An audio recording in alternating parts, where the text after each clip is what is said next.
Sampurasun, punten mamang, kumaha sarehat sadayana.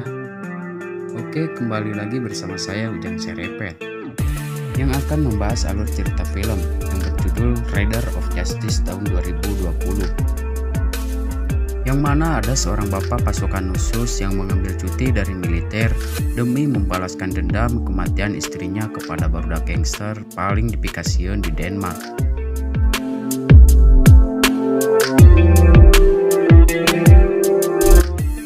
Oke, tanpa banyak patah letot deui, saya akan mengingatkan pada sahabat-sahabat sekalian agar tidak lupa menyiapkan belum sampai jeung kopi hidungna.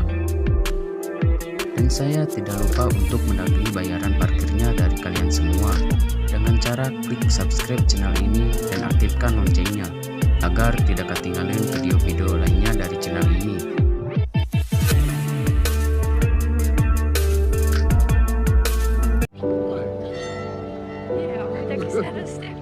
Di mimiti film kita diperlihatkan seorang kakek dan cucunya yang hendak membeli sepeda berwarna biru.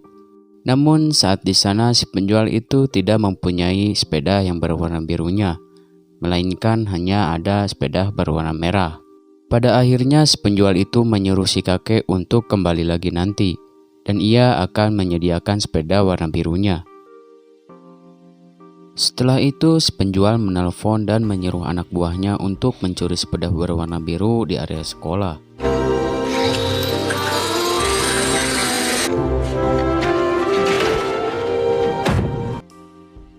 Esok harinya ternyata pemilik sepeda itu bernama Matilda, dan karena sepedanya telah dicuri, ia kesusahan untuk berangkat ke sekolah. Ditambah lagi mobil yang sering ibunya gunakan ternyata malah mogok. Lalu ibu Matilda menghubungi si ayah yang kebetulan akan pulang setelah berperang di Afghanistan. Namun sayangnya ayah Matilda yang bernama Markus, ia mengatakan harus menjalani sesi latihan selama 3 bulan dan tidak bisa pulang sesuai janjinya. Pada akhirnya mau tidak mau Matilda dan ibunya harus menunggu lagi selama 3 bulan untuk bertemu sang ayah. Setelah itu Matilda yang akan berangkat ke sekolah akhirnya memutuskan untuk naik kereta diantar oleh ibunya.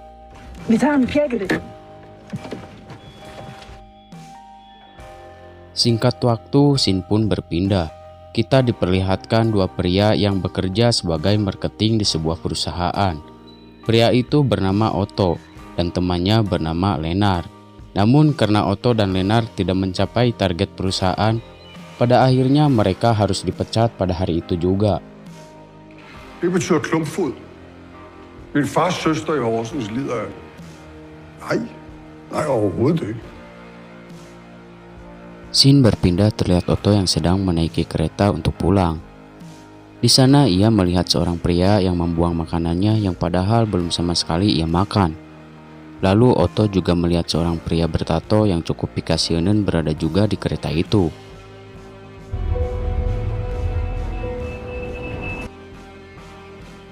Tak lama kemudian Matilda juga ibunya datang menaiki kereta tersebut. Otto yang melihat ibu Matilda berdiri karena tidak mendapatkan tempat duduk, dia pun merasa kasihan dan langsung menyuruh ibunya Matilda duduk di tempat duduknya Otto.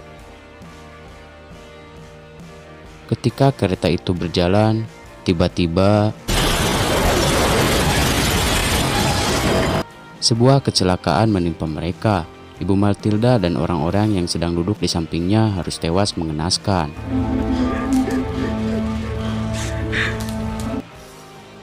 Singkat cerita, si Otto yang hanya mendapatkan luka ringan, ia hendak pulang ke rumahnya.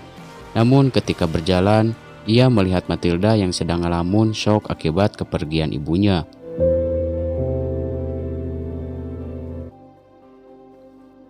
Singkat waktu, scene pun berfokus pada Markus yang didatangi atasannya untuk menyuruhnya mengambil cuti karena harus mempersiapkan acara tahlil setelah ditinggalkan istrinya karena penyebab kecelakaan itu. Singkat cerita, Markus pun cingogo sambil ngelamun di sebuah kapal yang menuju pulang untuk menemui Matilda. Markus merasa bersalah karena tidak bisa menjaga istrinya dan hanya sibuk bekerja. Setelah itu Markus masuk ke rumah sakit untuk menjenguk jasad istrinya. Di sana dokter tidak menyarankan Markus untuk melihatnya karena akan menimbulkan trauma atau depresi, atau yang lebih jelasnya lagi bisa membuat Markus gelo.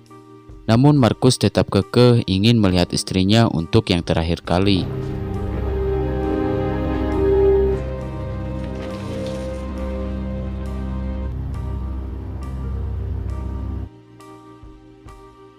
Singkat cerita, Otto yang sedang di rumah melihat berita kalau peristiwa di kereta itu juga menewaskan ketua gangster yang bernama Eagle.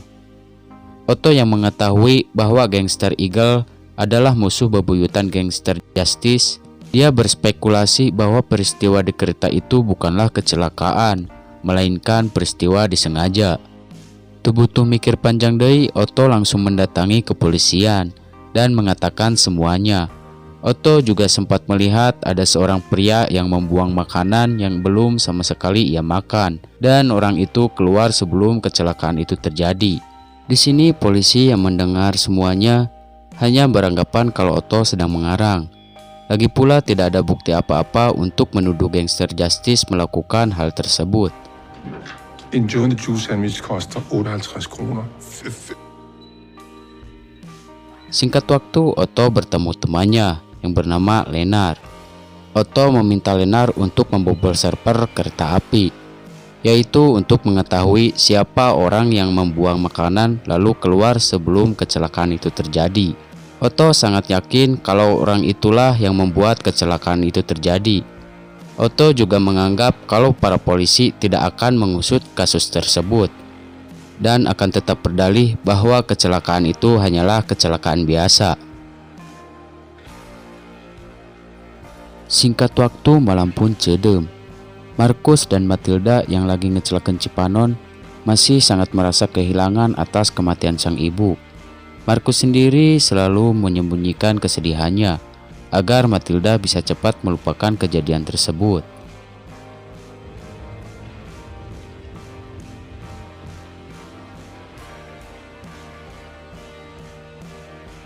Tak lama kemudian, rumah Markus kedatangan 2 tamu.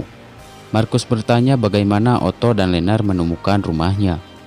Otto menjawab, semua itu adalah hal yang sangat mudah karena Lenar adalah ahli pembobol server. Lewat server yang dibobol mereka tahu bahwa ayah Matilda adalah seorang pasukan khusus. Di sana mereka ingin menjelaskan bahwa kecelakaan itu adalah hal yang disengaja. Mereka meminta Markus untuk ikut mengusut kasus tersebut. Sontak Markus yang mendengar hal itu langsung meminta mereka untuk menjelaskannya lebih detail di gudangnya. Di gudang itu mereka ngariung, hanya saja tidak sambil ngaliwat. Mereka sambil menjelaskan bahwa Otto melihat seorang pria yang ia curigai telah membuat kereta itu seolah-olah mengalami kecelakaan. Karena di dalam kereta itu juga ada ketua gangster yang sedang mereka incar. Otto juga mengatakan bahwa ia sudah melaporkannya ke polisi. Namun para polisi tetap kekeh beranggapan bahwa itu adalah sebuah kecelakaan biasa. Og så har vi ham her, Raf. Men det var der vel mange tid. 3 gange, men de er... Markus yang mengetahui bahwa istrinya meninggal bukan karena kecelakaan biasa, tentu ia bertekad untuk segera membalaskan dendamnya. Markus meminta Otto dan Lenar untuk mengetahui identitas orang yang ia curigai itu. Jeg har brug for ham. Aldrig i livet. Bare måske lige, du er lige... Esok harinya mereka menemui temannya yang bernama Emen Thaler. Emen adalah pria busekel, badag tapi teu hideung, melainkan sangat jenius.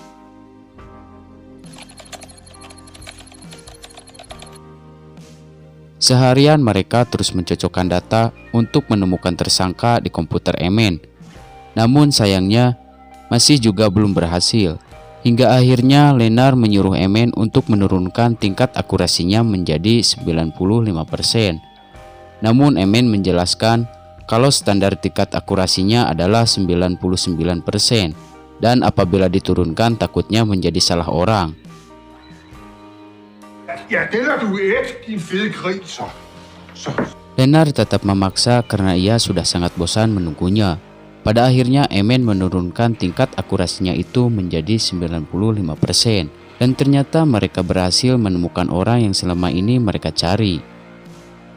Ja, på 95,84%, hvor vi Diketahui pria itu bernama Pele, dan ia adalah adik kandung dari ketua gangster Justice.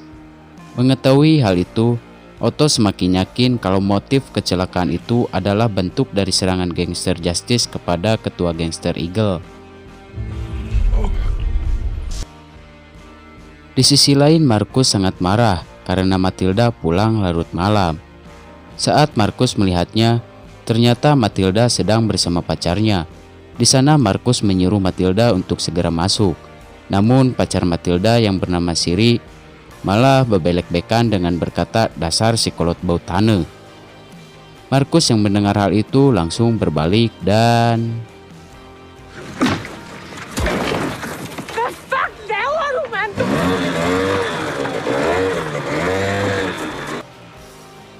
Matilda yang melihat itu merasa sangat kecewa karena Markus yang selalu berbuat arogan.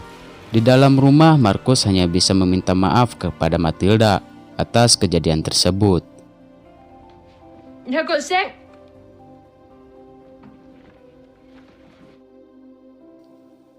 Esok harinya saat Matilda hendak berangkat ke sekolah, Markus menyuruh Matilda membawa pacarnya agar Markus bisa meminta maaf.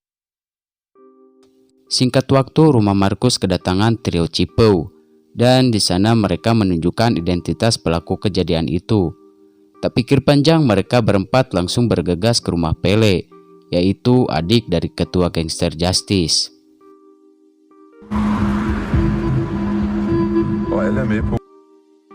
Sesampainya di sana, Markus bertanya perihal kejadian di kereta, namun Pele malah mendodongkan pistol dan menyuruh mereka untuk pergi. Saat hendak naik mobil, Markus malah langsung berbalik lagi untuk mematahkan bebanul si Pele.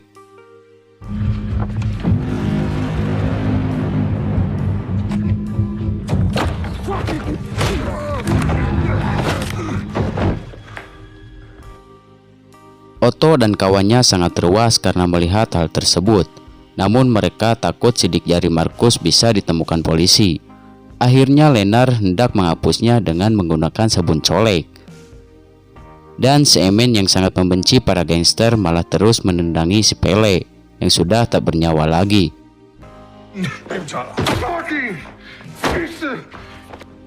Stop. Okay. Tentu Lennart berusaha menghentikan itu dan menyuruh mereka untuk tunggu di mobil. Sedangkan Lennart akan membersihkan tempat itu. Namun saat mengambil sabun colek di dalam, Lennart menemukan seorang pria yang sedang disekap. Sontak Lennart pun ketakutan dan langsung meninggalkannya. Singkat waktu, malam pun cedem. Matilda yang membawa pacarnya untuk makan malam bersama Markus. Di sana Matilda menyuruh Markus untuk berkonsultasi bersama psikiater karena Markus sering berbuat arogan pasca perang. Apalagi baru-baru ini istrinya juga meninggal. Namun Markus menolak hal tersebut karena dari dulu wataknya memang sudah keras.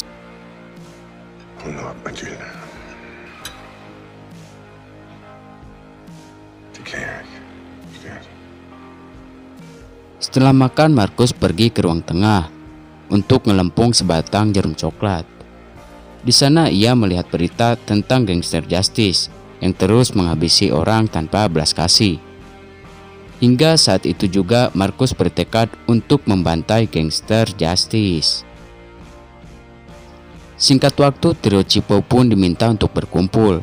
Di sini Markus meminta untuk memberikan identitas para gangster Justice itu, karena sekarang Markus akan menghabisi mereka semua.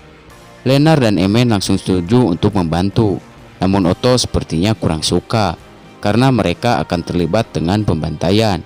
Karena terus dipaksa, akhirnya Otto mau untuk ikut bergabung. Lalu mereka akan ke rumah Emen untuk mencari identitas para gangster itu. Saat hendak pergi, ternyata Matilda datang. Otto sendiri langsung bersembunyi karena takut Matilda marah. Karena dulu pernah menyuruh ibunya duduk di kursinya sebelum kecelakaan. Lalu Matilda menanyakan kenapa Otto bersembunyi. Lennart dan Emin menjelaskan bahwa mereka psikiater yang diminta ayahnya datang. Sementara Otto kebetulan teman mereka. Matilda sangat senang karena kini ayahnya berkonsultasi dengan psikiater. Det må man sige, det er. Det er Lennart Horsens Bygård. Di balik itu seorang pria yang disandra oleh Pele dulu kini diinterogasi oleh sang ketua yang bernama Tandem. Di sana sang ketua menanyakan siapa yang telah menghabisi Pele adiknya. Di waktu yang sama, Markus yang mencari identitas para gangster itu dilakukan di gudangnya milik Markus, yaitu agar Matilda tidak curiga atas apa yang akan mereka lakukan. Namun komputer di sana terlalu burik. Emin menyuruh Markus dan yang lainnya mengambil komputer Emin di rumahnya. Pada akhirnya mereka bertiga bergegas ke rumah Emin untuk mengambil komputer tersebut.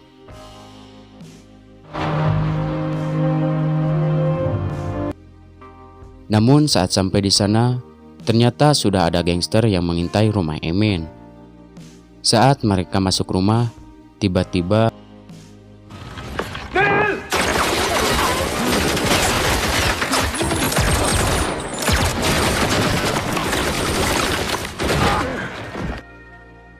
gangster itu menyerang mereka. Namun dengan pangkat dan keahlian Markus yang sebagai pasukan khusus, Markus tidak begitu sulit untuk menghabiskan mereka semua. Dan ternyata di mobil itu juga ada Bodaska. Ia langsung diselamatkan dan dibawa ke rumah Markus.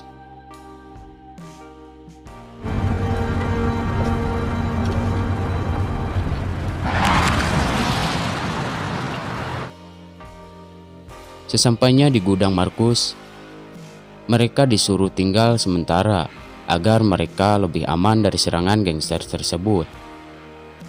Terlihat mereka semua menjadi akrab dengan Matilda. Singkat waktu, hari pun cerah. Markus yang sedang mengajarkan mereka cara menembak agar mereka bisa menjaga diri masing-masing dari serangan gangster yang bisa kapan saja datang.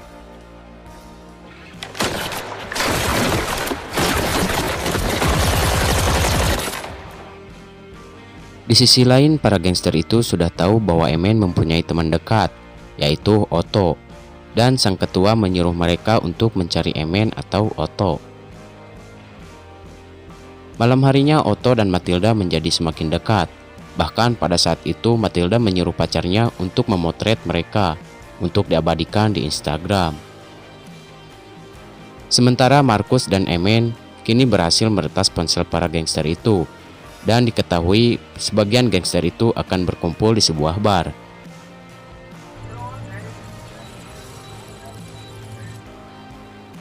Singkat cerita, mereka sudah di depan bar tersebut. Lalu hendak gangster itu pulang, Markus langsung menghabisi mereka semua. Emin yang tadinya hendak membantu, ia tidak tega untuk menghabisi seseorang, hingga Markuslah yang menyelesaikan semuanya.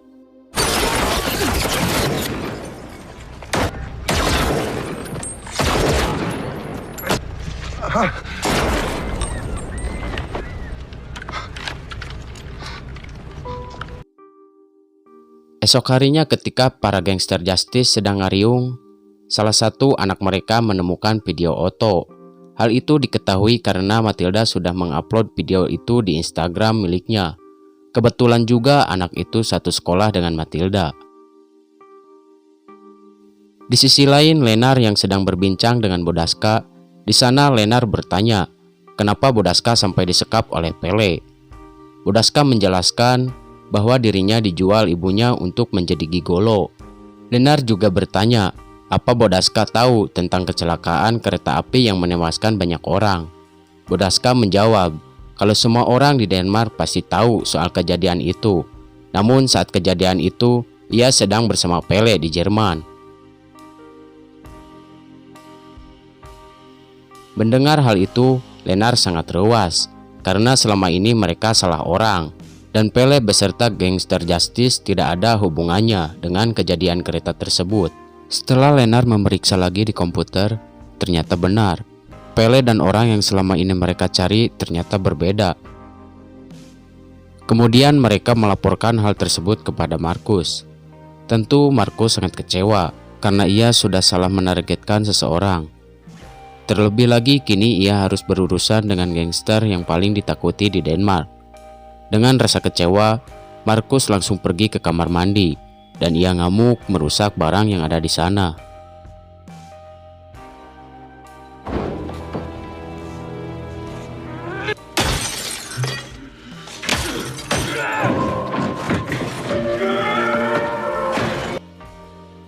Otto sendiri berusaha menenangkan Markus.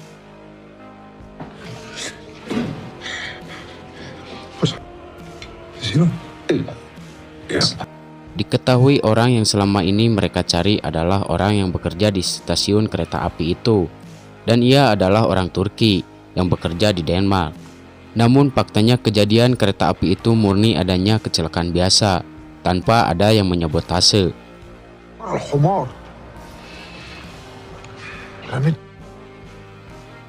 Esok harinya di kediaman Siri kedatangan gangster Justice.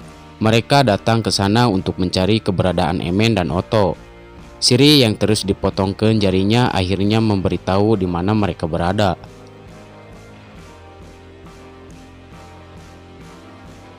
Sementara Markus yang sedang ngahulang di gudang, ia merasa curiga dengan keadaan di sekitar rumahnya. Lalu ia berlari ke rumah dan menyelamatkan anaknya, hingga menjadi tembakan yang membabi monyetkan. Det synes jeg lyder fint. Meget præcis.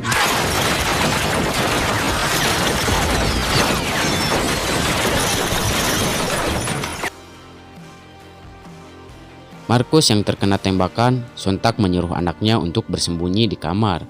Sementara dirinya akan bertekad menghabisi mereka semua. Setelah itu Markus mengambil senjata dan menghabisi mereka satu persatu.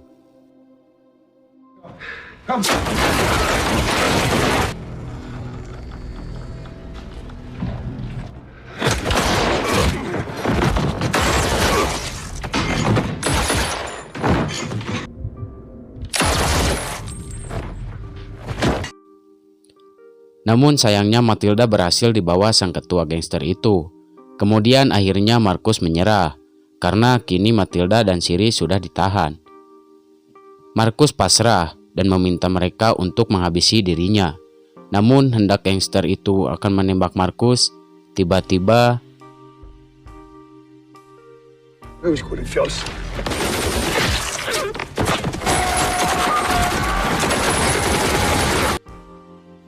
Otto dan kawan-kawan datang dan menghujani dengan tembakan para gangster itu. Markus juga turut ikut membantu mereka. Matilda yang terkena tembakan di lengannya langsung dipeluk dan diakod oleh Markus. Sementara ambulan akan datang beberapa saat lagi. Markus berkata sangat meminta maaf kepada Matilda. Dan Markus sudah tidak akan lagi merasakan sakit di tubuhnya, karena ia juga terkena beberapa kali tembakan.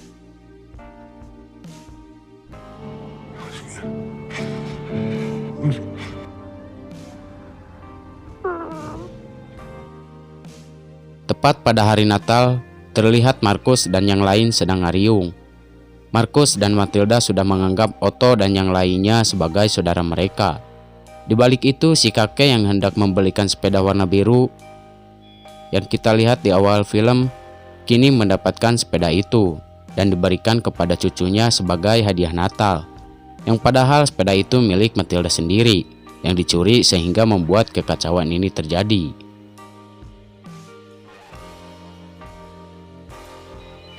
Buah tomat, buah petei, tamat euy.